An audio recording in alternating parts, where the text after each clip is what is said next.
And welcome into a Tuesday edition of Chiefs Training Camp live stream. I'm Jared Koller here at KCTV5 as you are looking live at the podium in St. Joseph, Missouri, on the campus of Missouri Western, where your defending Super Bowl champion Chiefs will take the podium any minute now. We are waiting to hear from offensive coordinator Matt Nagy, rookie left tackle Kingsley Suamataia, and third-year defensive back Jaylen Watson. They will all come to the podium, and we'll hear what they have to say, along with an injury update potentially on Hollywood Brown.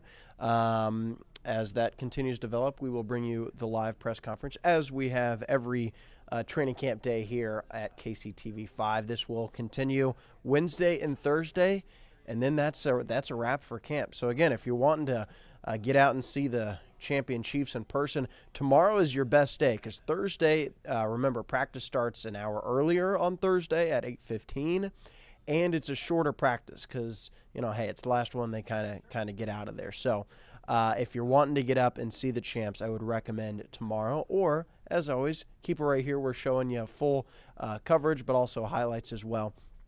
I do want to mention the update from today's padded practice that we do know of, that Hollywood Brown was not there. If you missed it yesterday, Andy Reid told us that doctors were able to set Brown's joint without surgery. He's back in Kansas City, and Coach Reid says, quote, "We'll see about his status for week 1. So if you're heading up to camp, I wouldn't expect to see Hollywood Brown there at practice, but his timetable is still very much unknown. However, it sounds like they avoided a really serious injury that could have caused him to miss more time. Right now, it sounds like week 1 is the one that's in jeopardy, with likely him back by week 2 at the latest.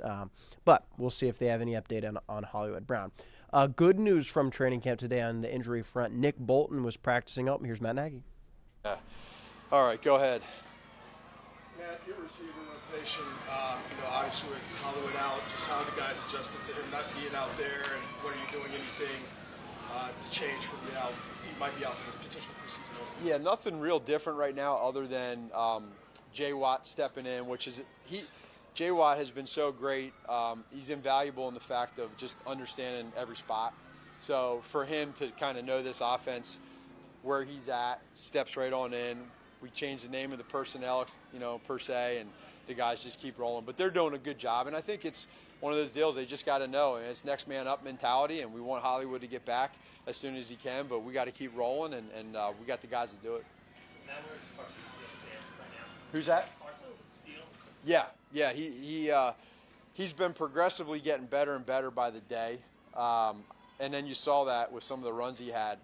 We're staying on top of these guys, making sure that they're good with the details, with footwork, understanding assignments, where they're at. But he's what I like about him is right now he's doing a lot of good things and being in the right spot at the right time, and you can trust him.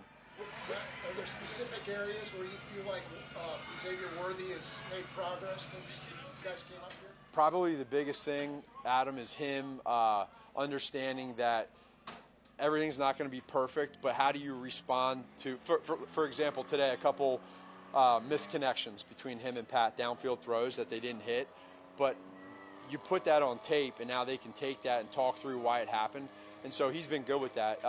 Didn't get a whole lot of reps in the first preseason game, but for him, probably the biggest thing is like making sure that he understands that it's not going to be perfect, but we're trying to get to that point to where you guys really start clicking and understanding the whys behind maybe why you didn't get that throw or why there wasn't a catch. But he's had a phenomenal attitude. What ways, like tangible ways, have you seen Isaiah develop his pass catching? Well, he's always practicing, whether it's in special teams or post-practice. He's always working on his hands, and he's always had that. So I think, like, you look at the preseason game, we had that catch in the flat. He's able to he bobbled it, but he made the catch, and he was able to get vertical right away. So continue to just keep working on that, but he's been great with that. How comfortable are you with the progress that Kingsley is making on the offensive line? I like where he's at. It's going to be growth with him every day. Being able to get some pads, put the lights on, and let him get some reps like we had last week in the preseason game, it's only going to make him better. reps are invaluable for him right now, being able to understand the speed, and then more than anything on the offensive line, and sometimes this doesn't get talked about enough, is the communication process between those guys that go on from the center to the tackles, and then being able to execute. You mentioned Pat working on the depth of the dropbacks. Just how have you seen the progress there as we've gone? With his depth, he's been fine. The apex of understanding rushers, guys getting upfield. Again, even with a new guy like Kingsley coming in, understanding the speed off the edge and knowing that you have a friendly quarterback that's going to push up in the pocket and make plays when he needs to. But he's always staying aware of where he's at. What do you need to step up with Hollywood out? How does he I think right now for where he's at, probably, Justin Watson coming in, knowing the role, but necessarily step up wise. I don't know if I would use that word more than anything. Just like it's different because there's different guys in for different series and different quarters. So if you have an opportunity, no matter who you are, where you're at, whatever role you're in, you're trying to make this team. For us, we understand that we have our the first and second group of guys that you guys have seen out there in different quarters. Whoever that is, go ahead and use the competition to make a play. So I think it could possibly be different every game. We'll wait and see. Has Nico showed you the things you were looking for up here? He's done well, and we talked about him being able to, when he gets in there, make plays. He had that catch, then the possible fumble that they called him on the knee down. But what I like about Nico, again, is being able to rebound and bounce back from a play that, I know he wants back. Just anything you want to see emphasized more game 1 to game 2? Probably more than anything, and it's very natural, is we had some mental errors from the group. You can't necessarily always see it in the newspaper with the stats. It's typical to have that. So let's reduce that. And you guys have heard me say we're looking for the guys that don't make the same mistake twice. So when you have a second game, you can evaluate that. One, Alex Smith out here, just the conversation with him being out here. And two, just two guys, Justin Ross, Darius, Tony, what you've seen. So first of all, it's been phenomenal seeing Alex. I was able to see him at the Super Bowl. Such a, just a rare person of who he is, of just not the player we know him, but as a person as well and what he's been through. So it's always great to see him back out here. That's fun. And then those other guys, who were the two guys you said, Kadarius and who else? Justin Ross. Yeah, Justin's making plays. He's out there. He made a great catch there down the sideline. Again, just continuing to grow, not make the same mistake twice for Justin. I love his attitude.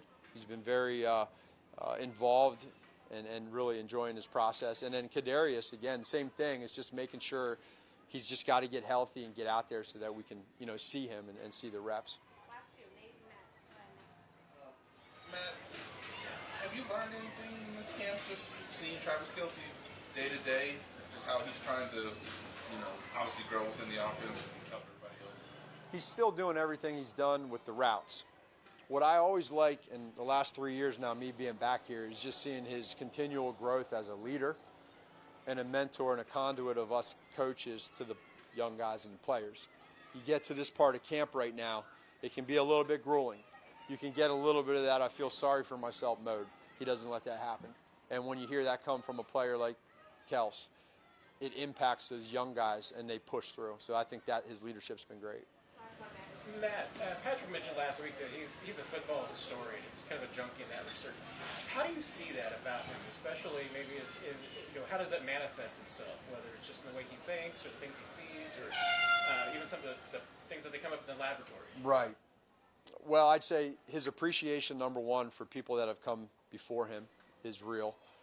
He doesn't miss much stuff, so whether it's the present or whether it was the past with the historian part, and then being able to use experiences and plays that maybe he's been a part of or has seen to use into his creativity to help us out as coaches. Hey, think about this, think about that. But it's just he loves that stuff. He's always about it, and not everybody's like that. But he has a rare trait to want to be like that. Thank you, everybody. Thank you. All right, thank you guys. All right, that was Chiefs offensive coordinator Matt Nagy. And that second to last question you heard him talking about Travis Kelce. Man, I would run through a wall for Travis Kelce, all right? In year 12, to bring that intensity, everyone that coaches Travis, everyone that plays with Travis cannot help but rave about his work ethic, even now given his celebrity status. Here's Kingsley Suamataia, the rookie. So how was your first NFL experience? How do you feel you did? It's been great. Just memories. I remember when I first came in here, I was like, oh, dang, it's probably going to be long. But, like, I just woke up today. I was like, wow, I only have a few more days left of training camp. But it's one that I'll never forget. I'll never forget my first training camp. It was a great blessing to be here with all the guys and grinding it out here in St. Joe's. With beautiful weather like this, or if it's hot outside, 90 degrees. But it was a great experience. Like from the offseason on, how have you maybe seen yourself get more comfortable in the role with the top team left tackle? Just staying in the playbook, just day in and day out. Can never study too much. Just make it a habit of mine to, right before I go to bed, right as I wake up, just having that refresh in my mind so I can just go out there and play loose and free. So. How has it been working with Andy Reid as your new coach here? It's been great. He's there cheering up the defense, so cheering up the offense, going back and forth. But it's great having Coach Reid out here, just coaching me up and telling me what I need to do, just to be a better player. So. How would you evaluate your first game? It went good. Went against one of the best pass rushers in the league, Josh Allen. But he's a dog. I've watched him since I was in college and in high school. So, but it was a great experience. It's good to, it's funny. I went against this guy. It's like, okay, I belong here. I can play with these guys. But I can't just wait for Detroit now. So, just on to the next game now. Anything you want to improve on, or anything you want to emphasize? I only got to play a little bit, but for the first drive. But shoot, if I get more reps, you're just going to see more of an animal. Just coming out there, flying around to the ball, be around the ball a lot, a ball hog. So just have fun out there at the end of the day, though. How much do you like plays that ask you to be on the perimeter, to show that athleticism? How much do you enjoy that aspect of it? I love plays like that. I don't know. It's fun, I didn't run out here for nothing. So I'm running out 20 yards, 30 yards, maybe even 50 sometimes. But when I run out there, I just know that's the play we're going to score on. So every time I got to be out there, I can show how fast I am. I'm strong. So and I'm out there, running back right behind me or right beside me. So wherever he needs me to block in for him, then yeah, it's real fun though. Today's going to be out there with Detroit. You excited to see him and just how the conversation going on? No, yeah, it's crazy. Now I'm gonna see him man to man on this side of the ball. So, like I said, he's been a great mentor as a cousin to me. But just being able to see him now in our jobs, professional wise, it's gonna be a great feeling to be out there with him. So, I'm excited. With your family background, how much first-hand experience had you had in like an NFL locker room, sidelines, those type of environments, and how much has maybe some of that experience that you picked up from family helped you with this experience so far? It helped me a lot. Like I said, I have a lot of family members in the league that's been in the league or in the league now. So just having that mentor before I even got into the league really helped me a lot just to stay focused and focus on my job. And then at the end of the day, everything else will work out. So it's been great. Do things feel like that they've matched up with your expectations? Do you find that there's surprises, or does it feel pretty comfortable? It feels comfortable. I love being out here, grinding, again, with all my teammates, growing that bond, defensive side of the ball and with the offensive guys. So it's really great. It's a big family, so I love it. Joe Tooney's out there. Just working with him, especially now that you did some one-on-ones with pads with him. How has that worked out, and just what have you learned from him? Shoot, Joe's a big-time vet. He's, the vet of our O-line room. So it's just amazing having him right next to me. Helps me see things I don't see, and just pick up on little things that he sees as a player and these little tips that he gives me here and there while he's out there on the field. So it's great having him back, seeing him fly around and get after it. So, Kingsley, what's it like going from watching Travis to now being a teammate, and what have you learned most about Travis since you joined the team? Travis is a funny guy. He's one heck of a guy.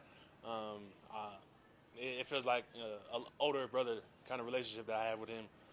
He kind of took me under his wing when I first got here.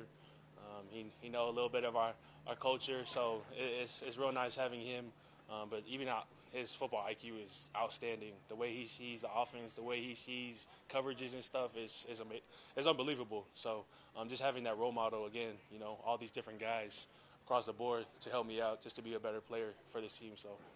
You say he knows a little of your culture. What do you mean by that? Like he understands the Polynesian culture. He understands where I'm from. He understands how how we love. We love hard, and that's how he plays and how he shows it out there on the field. So I definitely respect that about him. Okay. Awesome. Thank you. Appreciate it. And that was Chiefs rookie left tackle Kingsley Suamataia, the starting left tackle for your champion Chiefs, at least based on the first preseason game and what we've seen in camp, as we now wait to hear from Jaylen Watson, the third-year defensive back for the Chiefs, and here he is. How challenging has it been to start camp late, having to ease in a little bit late and now starting to get your feet under yourself? Yeah, it's been a challenge, but the coach is pushing me to get my conditioning back, get my legs back. So it's been going good as of lately.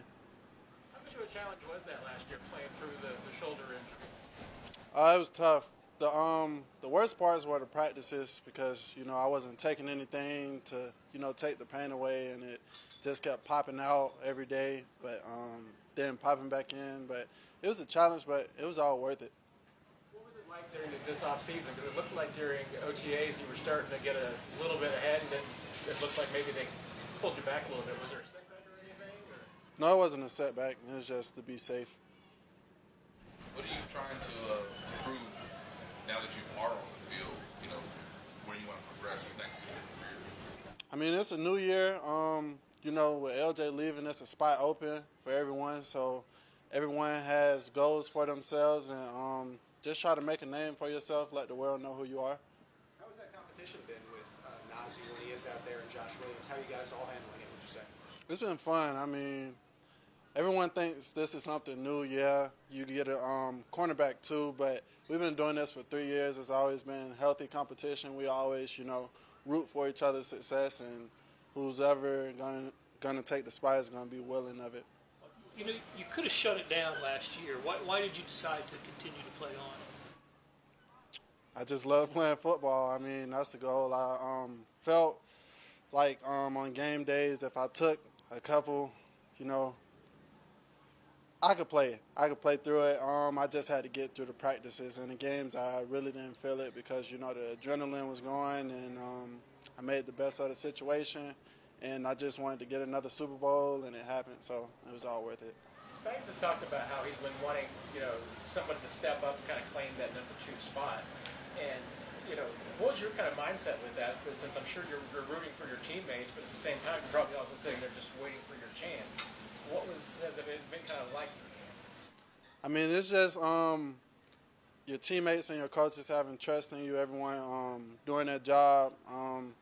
We have a 1 of 11 rule. If 1 out of every 11 players do their job, we'll be successful and there'll be a good down. And if not, we could live to fight another down. So just having the coaches trust in me, being able to do my job consistently each and every play. With the injury, were there things you had to sort of adjust for and account for from a technique standpoint? And are there things you can do now to sort of show more growth because you are healthy? Yeah, I think it's all just with confidence and trusting myself. If I see something, believe it. A lot of times, as DBs, it's about trusting your eyes and making plays on the ball, and I think that's what I'm best at doing, so just trying to showcase that.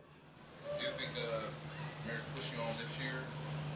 Yeah, he's definitely pushing all of us a lot more than it have been in the past, but that's what we need, and to be great, that's what it's going to take.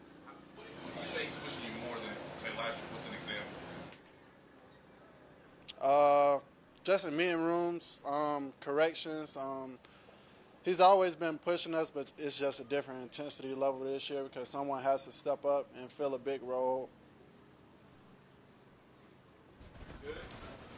Thanks, Joe.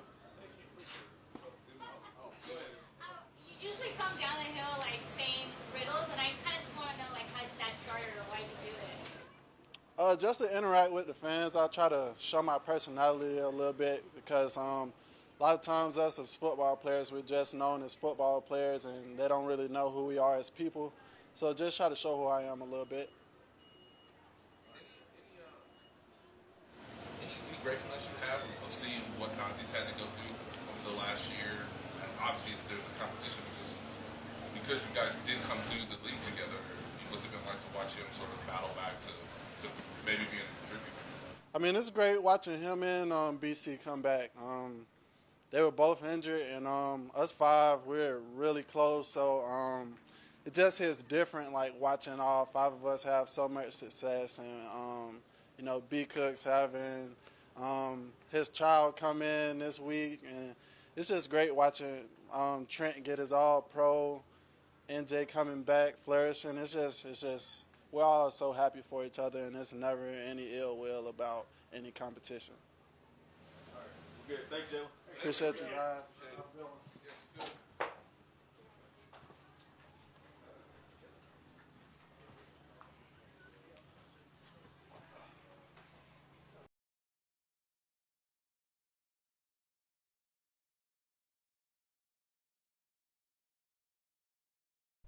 And that was today's Chiefs press conference that you heard live from training camp on the campus of Missouri Western. Thanks for hanging out with us this morning. Great stuff from Kingsley Suamataia, especially, I think, talking about one Travis Kelce and his mentorship. And I want to quote it correctly. It says, Kingsley said he feels like an older brother.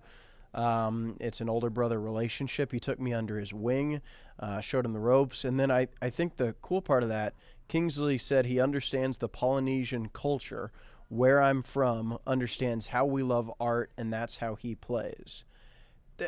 We are talking about Travis Kelce, who's in his 12th training camp, has traveled across the world, one of the biggest names in pop culture right now.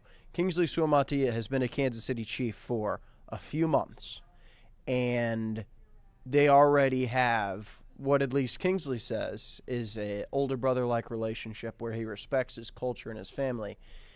That's special. I don't think that's the case with every superstar. Aaron Rodgers, quarterback for the Jets, he's not like that. He can say whatever he wants. It's very well known the kind of teammate he is, and he's still an incredible player, going to be a Hall of Famer. But I just continue to be impressed with the way Travis Kelce's teammates and players and coaches talk about him in that light. Am I coming out from a Kansas City perspective as someone who's seen all of Travis Kelce's career? Yes. All right. So I understand that I have that bias inherently, but I still think it's special when you hear the impact beyond the statistical wonder that is Travis Kelce year after year with 900 yards and all the success he's had on the field. To hear that off the field as well, I continue to think is special. So, all right, as for the rest of training camp today, let's talk about some news and notes. I believe I mentioned at the beginning of this stream, Nick Bolton was practicing today in a helmet, which is a great sign. Helmet and pads. He had a big wrap on his left elbow, but he was not wearing the yellow non-contact jersey like he was on Monday. So that's a good sign for Bolton's status. I still don't think he probably will play on Saturday, but by all means, this does not look like a serious injury. And I think the same can be said about Justin Reed, who was back practicing in a helmet and pads for only the second time in training camp. So he will only have this last week. There you see Jaylen Watson, by the way, who you just heard from the podium there at the end, who also missed camp the first couple weeks of camp with an injury. So all things considered, when we look back at the camp injuries that we saw this year, whether it was Justin Watson, Jaylen Watson, Justin Reed, Nick Bolton, Wanya Morris, Kadarius Toney, none of them appear to be serious. The most serious injury is the Hollywood Brown one that came in the preseason game. So still two more practices that they'll want to get through, but at least as of now, they've avoided a major camp injury, which is good news. Also today, Clyde Edwards-Helaire was out sick, and it was Carson Steele, the rookie, getting some second-team reps in his absence. Third going to Deneric Prince. So we'll see how the depth chart potentially shakes out after that dynamite preseason performance from Carson Steele on Saturday and factoring in Deneric Prince making a mistake on the kick return, not knowing the rules there. We'll see how that affects Prince's roster status. I would say going into the preseason game, Prince was probably a favorite to make the roster as the third running back, but Carson Steele has now made that interesting, depending on whether or not they see Steele as a fullback option as well. Joe Thuney has been practicing for a bit now. We know that the veteran left guard, but today he was out there practicing in full O-line drills and scrimmage periods, which is a good step forward. Again, I wouldn't expect him to play in the preseason on Saturday, but a good sign that it looks like Joe Thuney will start the season against the Ravens, which when he injured himself in the Buffalo game, we didn't know how long he would necessarily be out. So that is a positive sign, no doubt. Wanya Morris was back in pads today after missing Saturday's game and Monday's practice. However, not practicing today. Chris Jones was there talking to teammates, coaching teammates, but he was not practicing. Brian Cook also out. Andy Reid mentioned yesterday his family is expecting a baby, so we wish the best to Brian Cook. You heard a question about Alex Smith. No, Alex Smith is not coming back as a quarterback for the Chiefs, but he was there today at practice talking to his old guys. Remember, he was a mentor to Patrick Mahomes for 1 year. He threw a number of touchdown passes to Travis Kelce, played under Andy Reid for a handful of years, and Matt Nagy. So great to see Alex Smith back out at camp. It's interesting, the guy you heard from there, Kingsley Suamataia out of BYU, he actually, there were some tempers flared between him and Jack Cochran after Isaiah Pacheco run with some extracurricular shoving after a play, which, I don't know, I don't think any of it's serious, but you like to see the fire intensity. And these guys have been at the St. Joe dorms for a handful of weeks now. So I think they're getting tired of of hitting each other. They're looking forward to having some normal practices, getting back in Kansas City. As camp can definitely be a grind. Standouts today, Justin Ross had a big day hauling in passes from both Mahomes and Carson Wentz.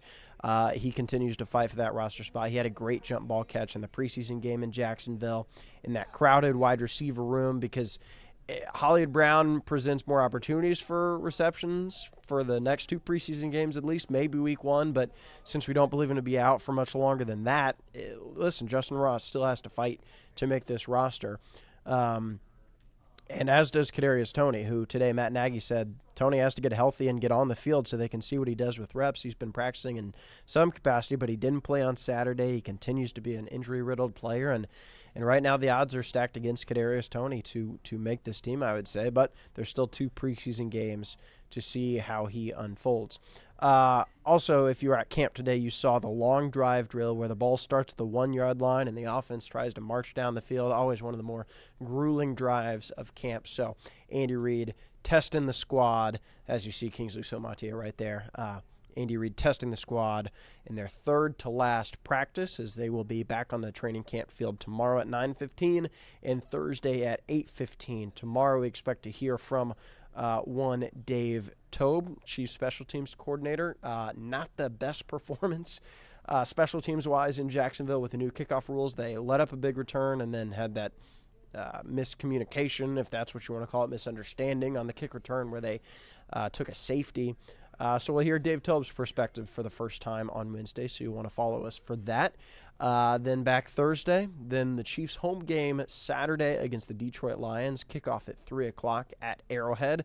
We will have full coverage from that game, highlights, reaction, analysis with our sports team from Arrowhead Saturday night at 10:30, so be sure to join us there as well. But for now, that'll do it today. We have our coverage on our newscast coming up at 5, 6, and 10. And, of course, KC Sports Night, the stream today, talking all things Chiefs, but also some Royals baseball. They fall against the Twins, but still a lot to be excited about for the Royals postseason push. So we'll talk about that at 5:30. Until then, I will see you there.